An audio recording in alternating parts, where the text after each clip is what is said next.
And this is Bloomberg Technology. Coming up, Jack Ma plays his trump card. The Alibaba founder delivers on a promise made to the president to create 1 million jobs in the USA, starting with small businesses in Detroit.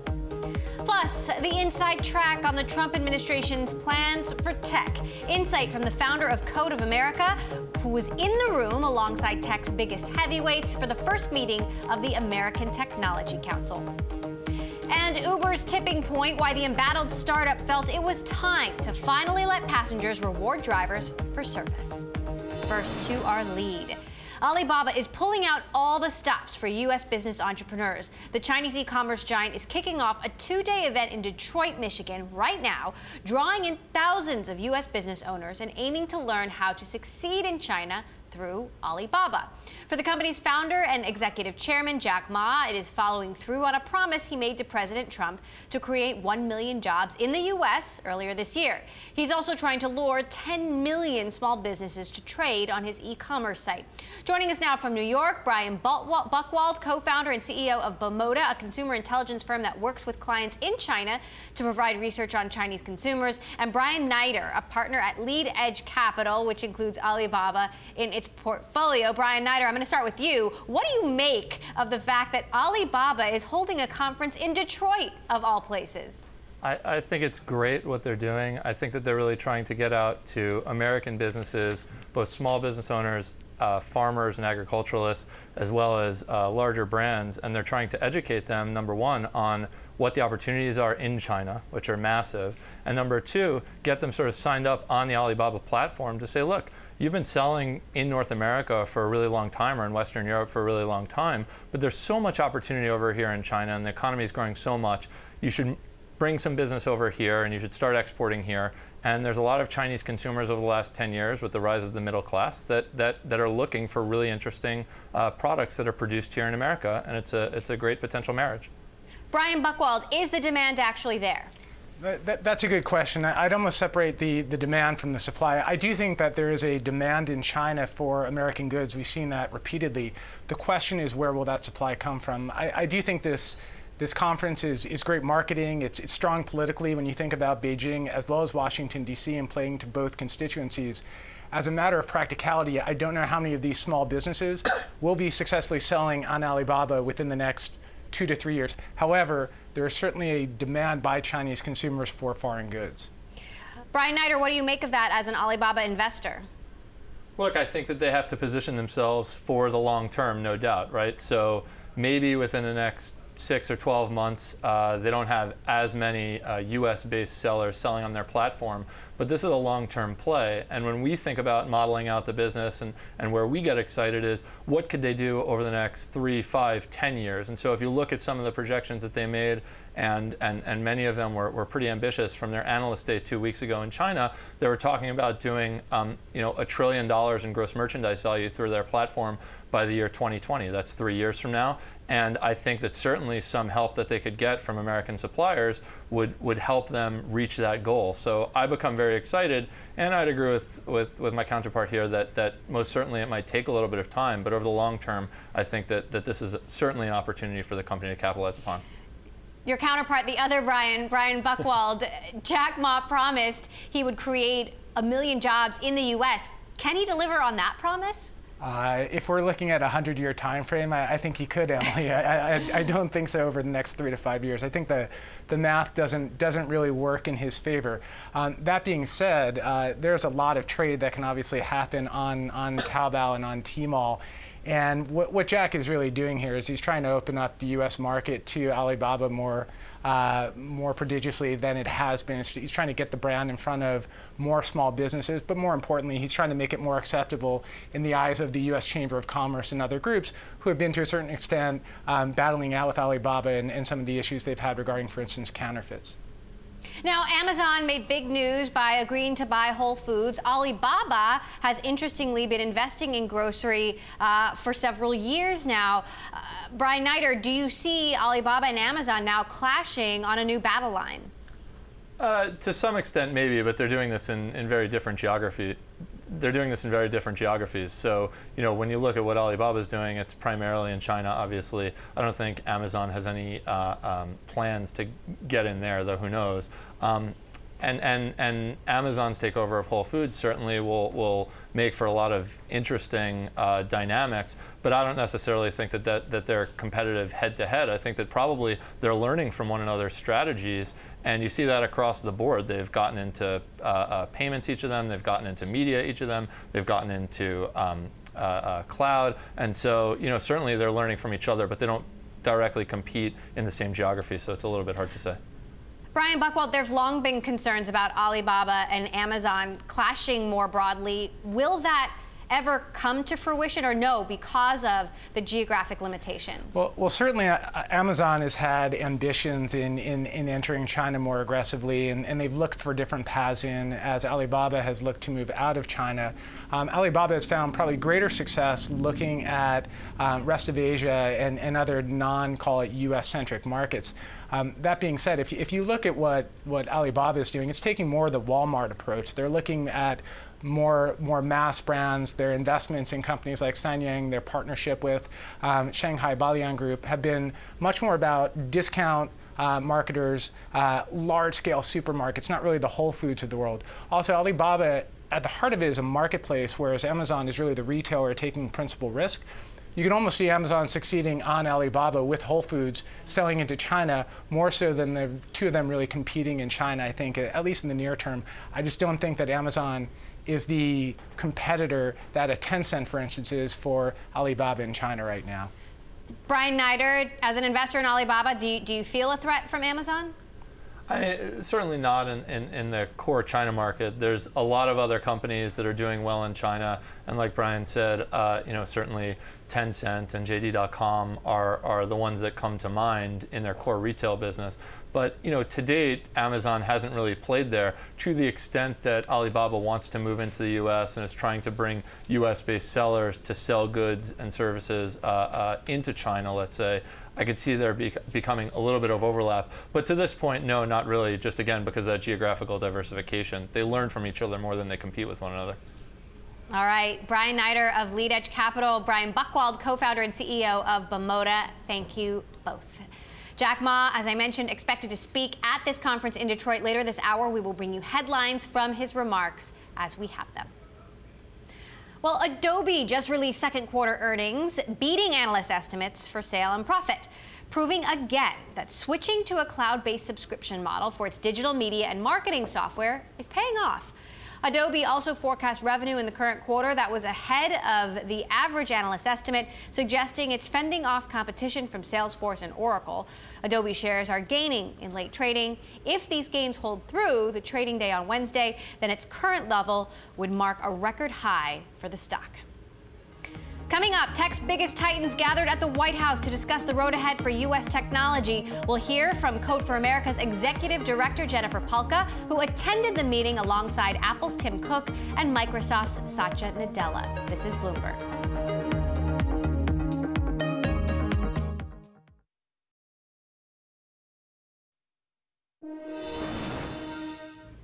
U.S. Treasury Secretary Steve Mnuchin says the Trump administration will not be satisfied with 2% economic growth.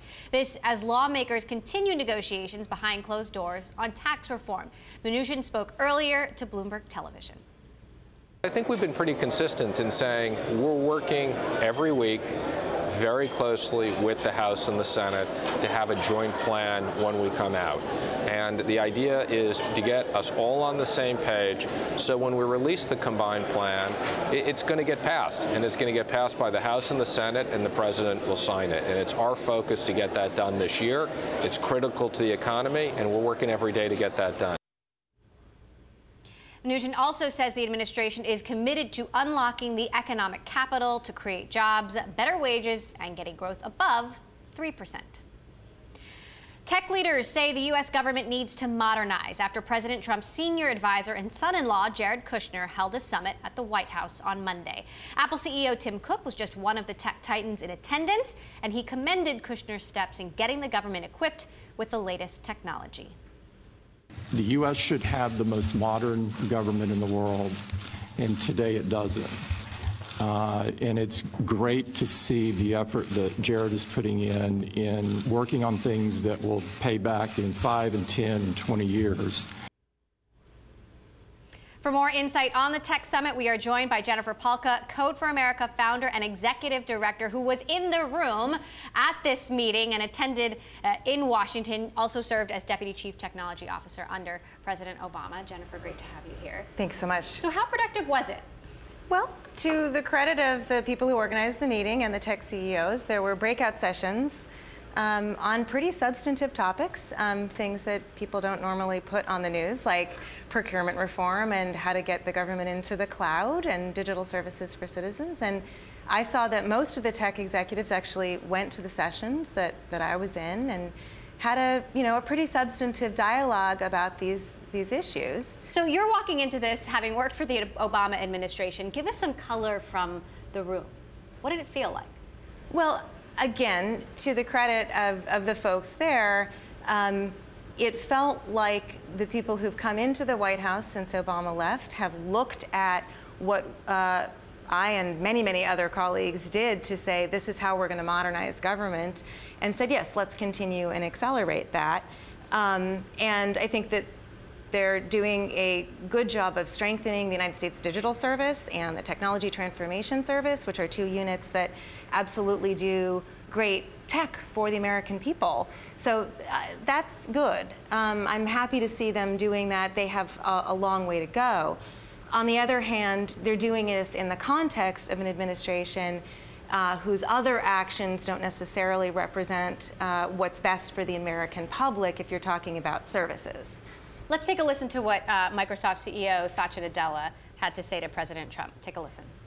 All the technology that we have today is because it started, in fact, in the government and the research institutions you funded, as well as the enlightened immigration policy. Of course, I'm a beneficiary of that, and I hope that we continue to be able to sort of really make sure that the American competitiveness is what helps us set policy for it. Immigration has been a hot topic for Yes. President Trump. How did he respond to that remark? I don't recall what the president said to that remark. I also know that there was a lot more probably said behind closed doors. They had 5 breakout sessions per slot, and I was not in the one on immigration, though I was very glad to see it on the agenda. Did President Trump seem receptive to what was discussed? President Trump certainly responded to those tech CEOs. I would really look, I think, more towards what the tech CEOs are saying to each other and how they're going to hold the president accountable, not just to the things that are about modernizing technology, but modernizing in the service of what?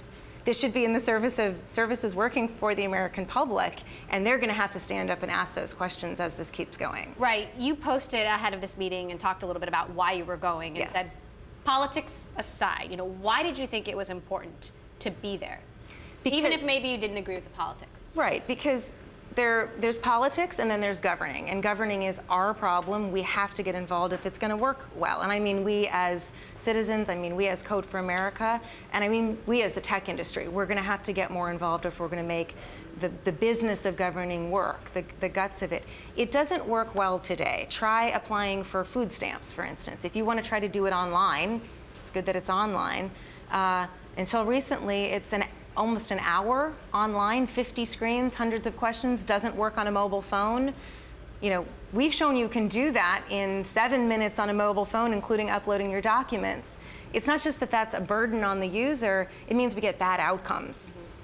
Food stamps, SNAP, nationally, is one of the programs most highly correlated with better health and education outcomes for kids. So when we have half of our population in this state not on the program, half that could be on the program, we're missing out on all of those benefits that is going to cost us a lot more later when we have to intervene. As the former deputy CTO, what are the biggest challenges they're going to run into when it comes to modernizing government?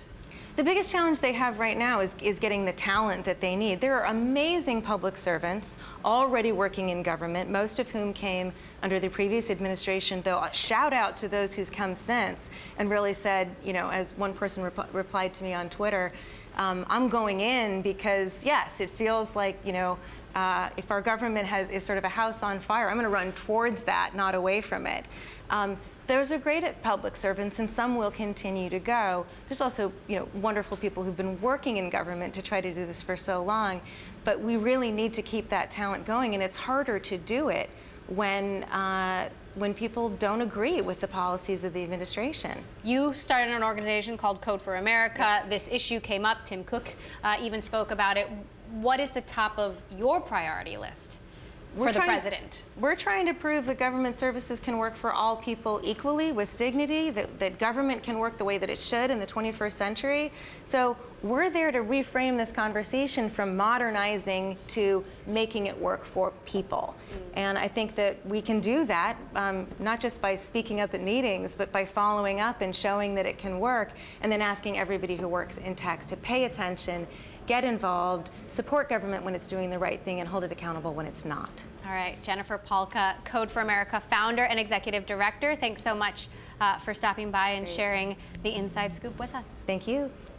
Coming up, Apple's ongoing legal battle with Qualcomm heats up. We'll bring you the latest claims filed by Apple next. This is Bloomberg.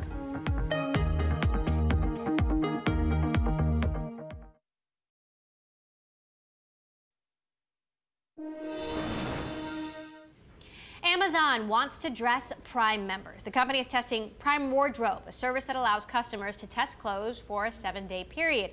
Amazon is using this twist on the subscription box phenomenon as part of a broader effort to compete with companies like Stitch Fix and Trunk Club. The online retailer is developing its own staple of fashion labels to sell items like suits, dresses, lingerie. According to analysts polled by Bloomberg, Amazon could overtake Macy's as the U.S.'s largest clothing seller this year.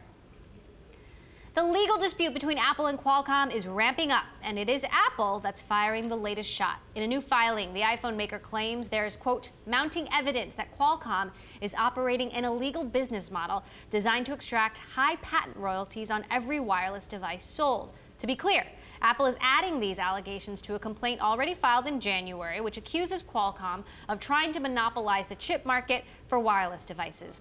Qualcomm disputed the earlier claims in an April filing, saying it's Apple that's been dealing unfairly. Joining me now to discuss, Bloomberg Intelligence's litigation analyst Matt Larson, now with us here in San Francisco. So, new allegations. How does what Apple's saying change the case?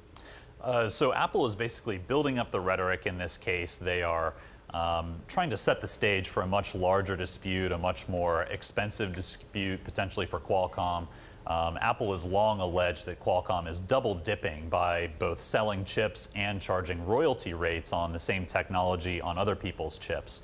And so essentially what this case does, or this amended pleading, is it builds out Apple's lawsuit and tries to sneak some more things in. Again, this is setting the stage for a much longer slog, potentially years in the making. These are two companies that used to have a fairly symbiotic relationship. What's at stake for Qualcomm? So for Qualcomm, this is huge. It's a large portion of their licensing revenue. Licensing makes up roughly 1/3 of Qualcomm's business model, and the royalties here are potentially about $500 million per quarter. So this is very significant for Qualcomm. It also potentially impacts license agreements that Qualcomm has with other companies. These are patents that are licensed on industry standard rates, and so whatever deal one company gets trickles down and impacts what other companies are able to negotiate down the road. And how about Apple? What's at stake for them? So for Apple, this is all about device margins. Apple is looking to reduce the royalty rates and licensing fees that it pays to third parties. The less money goes out the door, the more profit Apple gets to keep on its iPhones, iPads, and other devices. So this is really a margin story and protecting the amount of that average selling price that Apple's able to keep for itself. What are next steps here? Next steps in the litigation, like I said, these are the initial phases. So Qualcomm will respond in July. Qualcomm also has another lawsuit pending against the contract manufacturers that make the iPhone.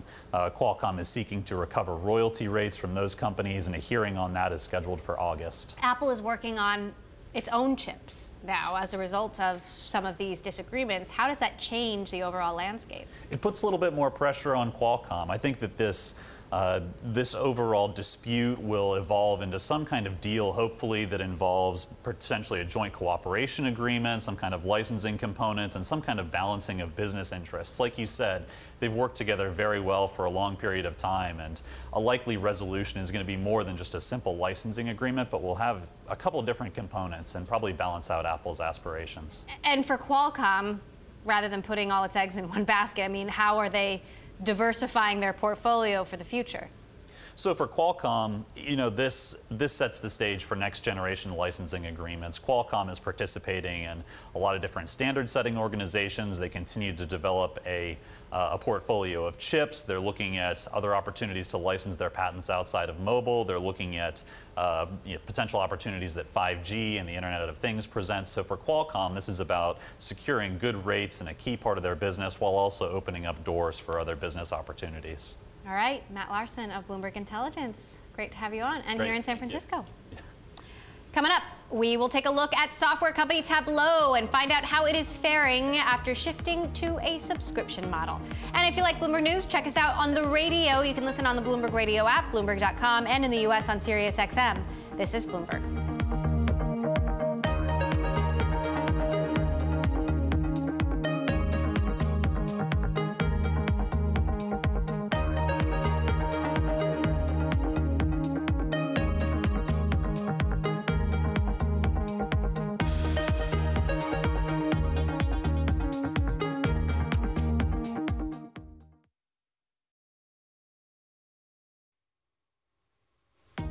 I'm Elisa Parenti in Washington, and you're watching Bloomberg Technology. Let's start with a check of your first word news. President Trump welcomed Ukrainian President Poroshenko to the Oval Office today.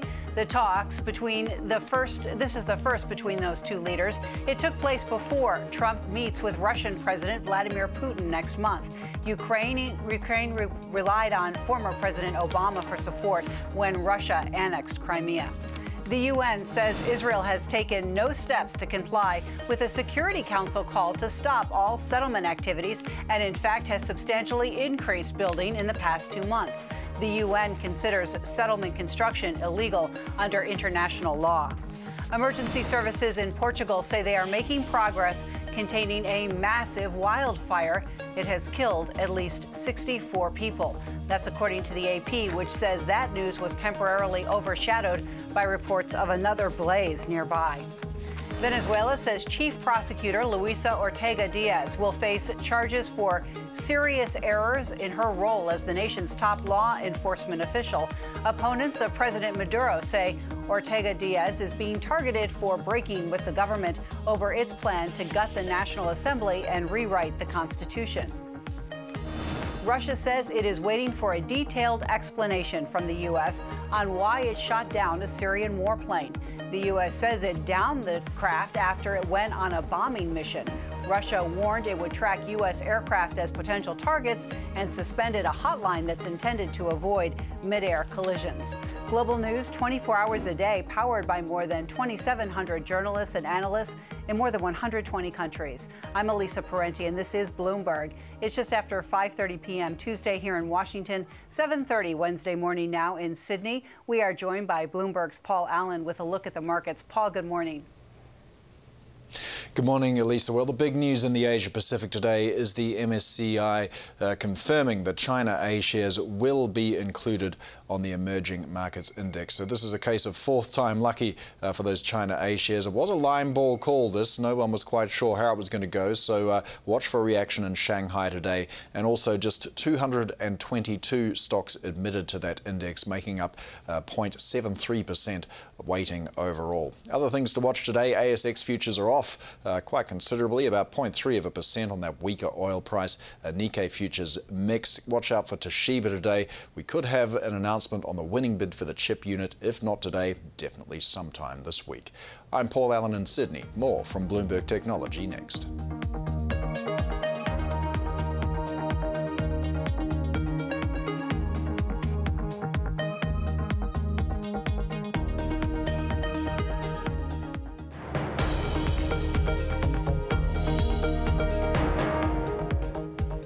is Bloomberg Technology. I'm Emily Chang.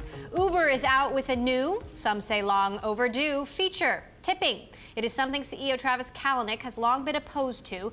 Now that Kalanick is on an indefinite leave of absence, Uber is making big concessions to turn its image around and keep drivers in the seat. Here with more on the story, Eric Newcomer, who covers Uber for Bloomberg. So, what happened? Yeah, they finally sort of broke down. I think this has been coming for a while now. They really have wanted to pivot to sort of rebuilding their relationship with drivers, but they knew, if they announced it while they were still dealing with all their internal employee problems, they weren't going to get much credit for it. So first they sort of dealt with their white-collar workers, the 14,000 sort of full-time employees scattered around the world, and now it's this 180-day campaign to help drivers, and obviously you need to start off with tipping because that's the main one. Interestingly, Lyft came out saying they've already collected $250 million in tips, which is a lot when you add it all up for their drivers. Does this really, how compelling is this, in terms of a feature to woo them to one company or another? Well, I think, drivers at the end of the day are optimizing for how much money they make, mostly. And often Uber has given them more, trips, and so that's meant more money. That's why many drivers stay with Uber. But one of the key things that they will say is, Lyft cares about me, and the reason is because of tips. So the question is, how much do, those drivers who move over to Lyft now say, oh, Uber cares about me about the same? And I think this campaign, sort of with a continued rollout of features for drivers and incentives, is going to be an attempt to sort of pull those Lyft drivers back towards Uber. What do we know about driver turnover rates? Yeah, I mean, there was a report that after a year, about 25% of the drivers are still there. So it's a lot of churn. In particular? Yeah, exactly. So there's a lot of churn. I mean, this is always part-time work. So Uber That's incredible that the Uber machine can even keep going when only 25% of drivers are sticking around every year. Right. At some point, you imagine they're going to sort of hit the ceiling of low-income sort of workers who would be sort of tempted to work for Uber that haven't tried it and decided it's not for them. Now, are there any issues around these changes being implemented while Travis Kalanick is not there? When he returns, will he embrace them? Well, he must have been in the loop. This has been a sort of a long-going debate. There was an internal email sent out that this has been, I think, two top execs have been working on this and sort of strategizing across the company. So I can't imagine he was totally out of the loop. I'd already reported that he was coming around to the idea. We don't know where he stands on it, but I don't think this is something where it's like, Travis is gone, let's do something in direct defiance of him. It's more, okay, clearly, even he knows we need to change. Here's a moment to sort of turn the page. What have you been hearing about how things are running within the company with him not there? Yeah, well, we have this sort of mystical 14-person committee. We haven't seen a lot about, about how that's working. I wrote a story about, the three top operations executives, Rachel Holt, Andrew McDonald, Pierre, long name that I'm not going to remember. And, they're like they've divided up the world and they're running the day-to-day. But I think in terms of the big strategy questions, we're going to have to see, it's not clear how those things are going to get answered. How much money to spend on Uber Eats or self-driving cars, like who makes those decisions? It's probably still Travis Kalanick right now. All right. Eric Newcomer, it's been a few days without you on the show. Great to know there's some Uber news. Exactly. Back in the spotlight, Eric Newcomer, who covers Uber for us. Thank you. Thanks.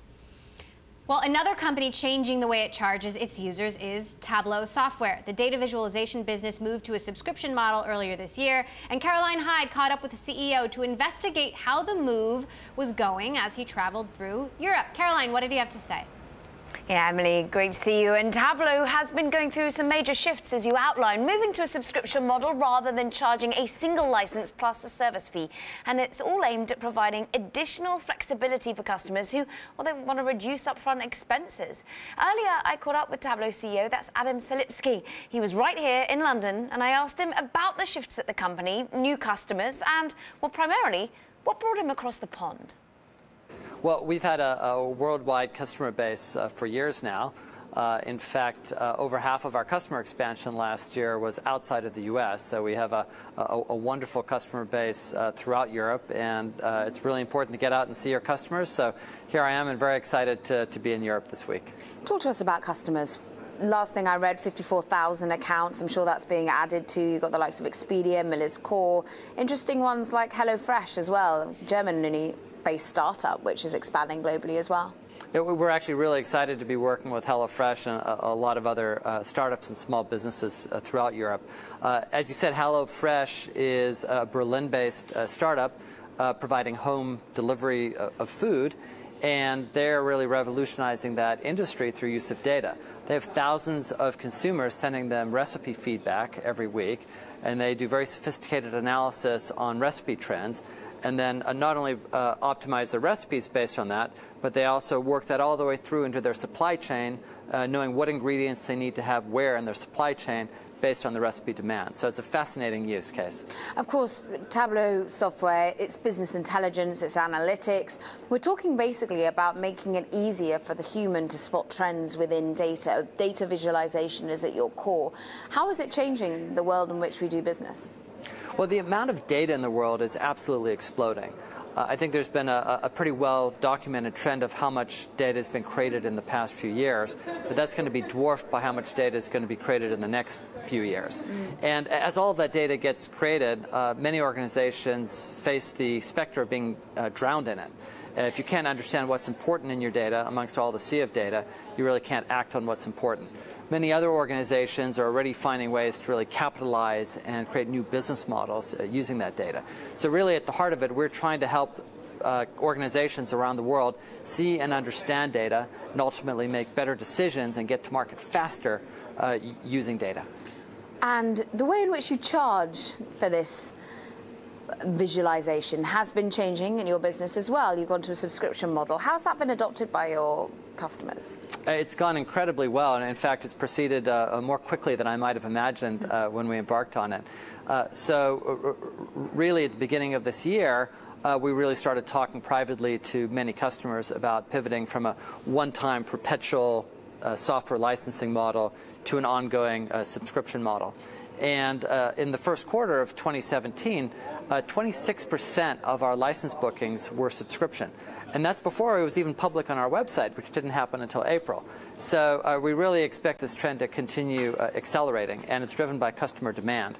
Subscriptions for most customers are better because it requires them to spend less money up front. It allows them to use operating expense instead of capital expense. And ultimately, it's a risk reduction program because it means at the end of a subscription period, they're free to make a different decision or to leave their vendor if they don't like the way that the software and the service is performing. That, of course, perhaps builds in a little bit more business risk for you. How do you ensure that they do want to continue their subscription with you and don't float off elsewhere? It absolutely creates risk. I think it forces you to be a better supplier. And we like that. We like the fact that it will cause us to sharpen and improve our game.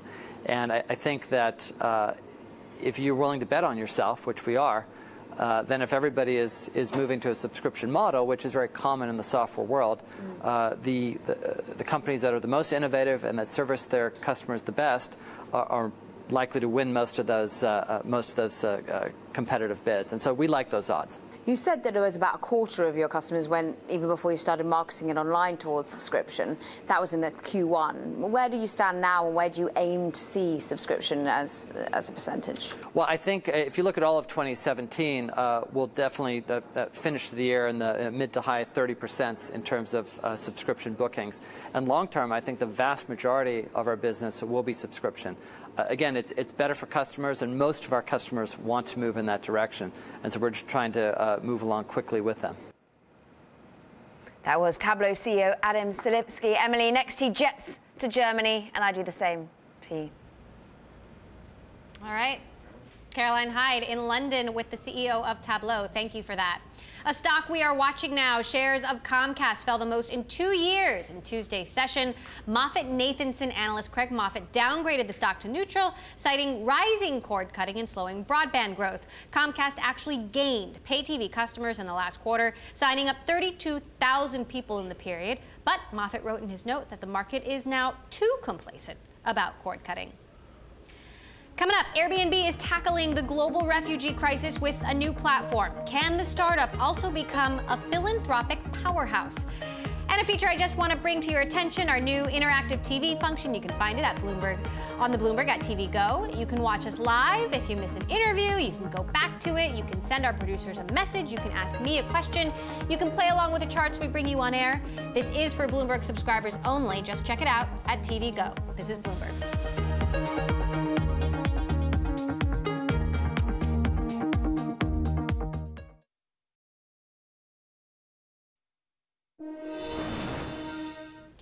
Airbnb is outlining ambitious plans to use its platform to help refugees and evacuees around the globe on its new Open Homes platform.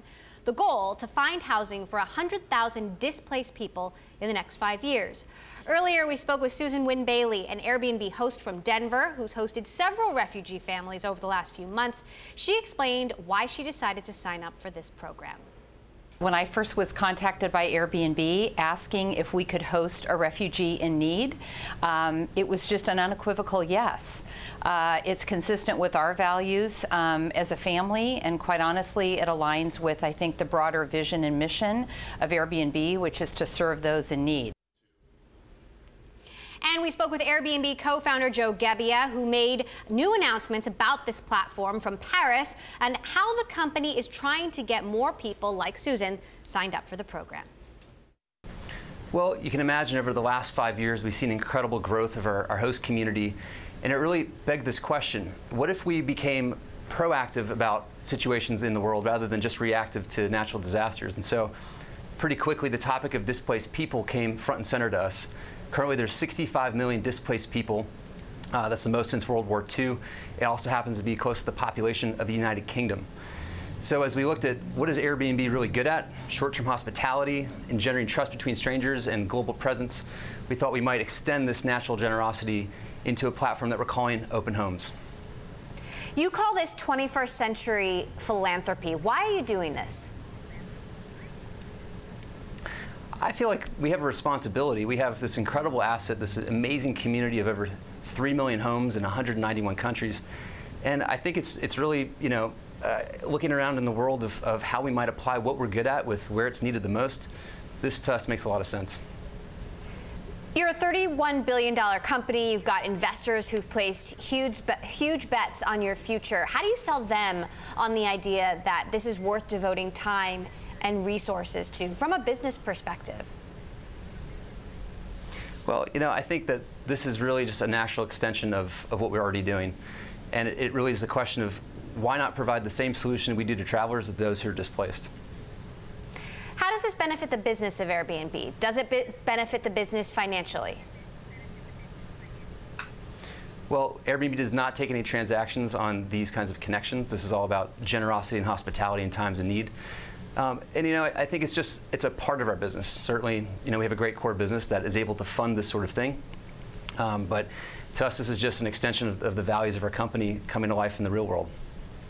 What happens when there's a problem, for example, when a host and a guest don't get along, or maybe there's a cultural clash? Well, we partner very closely with third-party agencies that are well respected. They've been doing this for many, many years. And we work very closely with them and provide the same customer service that we do when you use our regular product as well. Airbnb was hosting a massive convention for its hosts in November 2015 when the Paris terror attacks happened. You were there. There is a very divisive debate going on around the world right now around immigration and terrorism. There's talk of closing borders and building walls. How do you respond to that?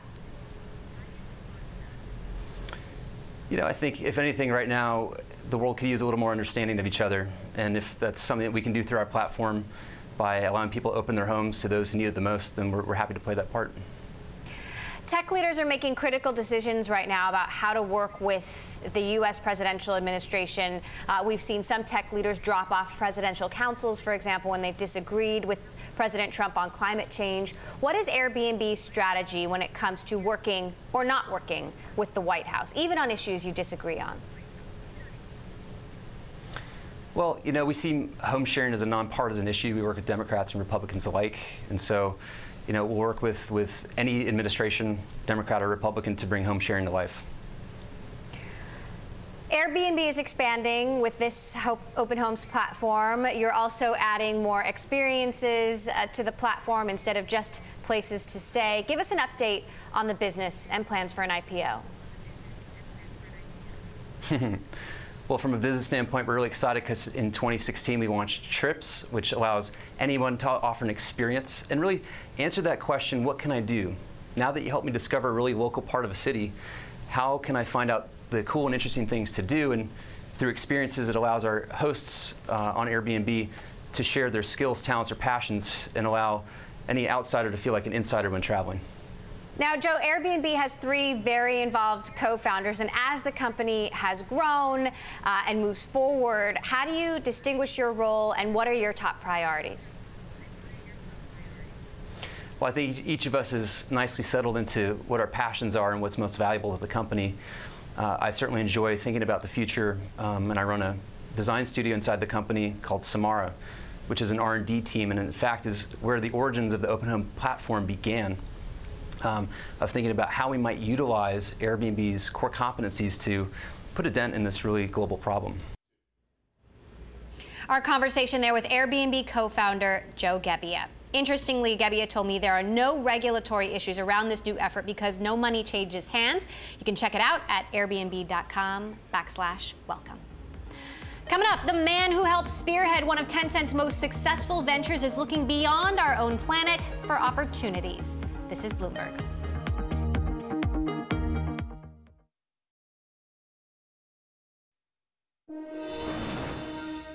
Chinese tech giant Tencent is pushing its relentless pace of startup investment into, of all places, outer space. Bloomberg's Stephen Engel caught up with Tencent's exploration officer, David Wallerstein, in Hong Kong. We are open to the unexpected. And so how do you evaluate an unexpected company, right? Let's say a company says they're going to do something with a space technology. You've never heard about it. Is that something we want to get involved in or not? Planetary resources is one. As an example, sure, we have worldview. Mining of asteroids. Is that something? Yes. Right. I mean, you've invested in this company. Yes. With some of the space ideas, I have to admit, it is by design a little more out there. We've also supported a company called Moon Express that is planning to be the first private company to land on the moon. Tourism? Okay. That won't be tourism. No, that'll first be effectively drones. Unmanned vehicles doing certain tasks on the moon, and then building up from there. We'd like to see how far humanity can push the frontier. And there's these open questions. What more can we do beyond Earth? What could we do with asteroids? What can we do with the moon? And sometimes it's not immediately clear exactly how that will become a business. I would say the investments off Earth are a little bit more aspirational. The greatest challenges that humanity is facing now are really here on Earth. We've invested in a company called Satellogic. They're actually based out of Argentina. And they can see what's happening on the ground at a resolution of about 1 meter. And they do it with a very low-cost satellite model. We love this kind of technology because it's so exponential. Think about it. You put a satellite in the sky, and it's circling the globe at about 17,000 miles per hour. Inherently, this business is global from day one. With one satellite, it's seeing what's happening all around the world. It'll go around the Earth every 90 minutes. And it's covering the entire globe. And it's picking up information about Earth, so that can be useful to so many different kinds of industries. As you identify the companies to invest in, at what stage do you go in? Those that have beta trials or those who already have product to market? Well, we can often start as early as possible. I mean, we'll sometimes do investments of a couple $100,000 with a company of 2 people. I mean, we start right at the beginning to a very large-scale investment of a public company. A lot's been written recently about our investment in Tesla, for example, which is kind of almost a similar type of idea, but it's just a very later stage company, obviously, and a lot more money to get involved. How does the Tesla investment fit into your remit? Obviously, it's strategic. It could be financial returns are great as well, but it fits into the cleaner, greener EV future, right? Yeah, this is such a great example of a company that has fundamentally re-architected what it means to have transportation as well as new energy, and then having such a smart ecosystem around bringing that all together. That was Tencent's Chief Exploration Officer, David Wallerstein. And that does it for now. This is Bloomberg. We'll see you tomorrow.